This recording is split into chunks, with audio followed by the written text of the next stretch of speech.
जब कोई बैरून मुल्क से पलट के आता है, खाली हाथ आ जाए, घर वालों का क्या हाल होता है? कोई सीधे मुंह से बात भी नहीं, पलटने वाला बीवी के लिए कुछ नहीं लेके आया, इधर मां के लिए कुछ नहीं लेके आया, अपने बच्चे के खिलौने नहीं लेके आया। सुनिए सुनिए, आज कड़वी गोली दूंगा ताकि बदअमली के फोड़े का इलाज हो सके। नहीं है ना आपको? इसमें हमारा कमाल नहीं है, नहीं है। हम कैसे हैं? हम तो एक दिन के में खुद को फेल लिखते हैं। कौन है पास? खड़ा करे हाथ, मैं उसके हाथों को बोसा दूं, उसके पैरों को हाथ लगाऊं अदब से, जो ये कहे कि आज का मेरा दिन अल्हम्दुलिल्लाह 100% दीन ईमान के मुताबिक गुजरा है। खड़ा करे हाथ। फेल है, पास होने वाले नहीं। 13 करोड़ हाँ मर्तबा शुक्र है कि हमारी बख्शिश के लिए मोहम्मद मुस्तफा का फरमाया। सुभान अल्लाह, सुभान अल्लाह, सुभान अल्लाह। सलाम अलैका या रसूल, सलाम अलैका या हबीब, सलाम अलैका, सलावतुल्लाह अलैका। साहिबान, एक लम्हे के लिए रोकता हूँ। अगर मेरी किसी बात ने किसी दर्द वाले के दिल पर दस्तक दे दी है तो अपने अमाल न देखें, हुजूर की निस्बत देखें। अब तो मोहब्बत से पढ़ दें, या नबी सलाम अलैका या रसूल, सलाम अलैका या हबीब, सलाम अलैका,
तेरे गुलाम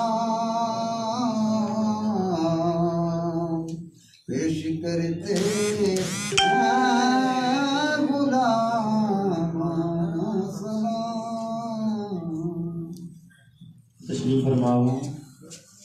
अव्वल आखिर दुरूद पाक क्या पढ़ना है? अव्वल आखिर दुरूद पाक और एक मरतबा रहमान शरीफ, एक मरतबा कुल शरीफ सारे पर कल इंशाअल्लाह बाद नमाज इशा मोहम्मद उमैर मोहम्मद जुबैर सेठ अब्दुस्तार की दुकान वाली गली में साथ ही इंशाअल्लाह वहाँ पे उनके लोग शिरकत फरमाना एक मरतबा हम शरीफ, एक मरतबा कुल शरीफ।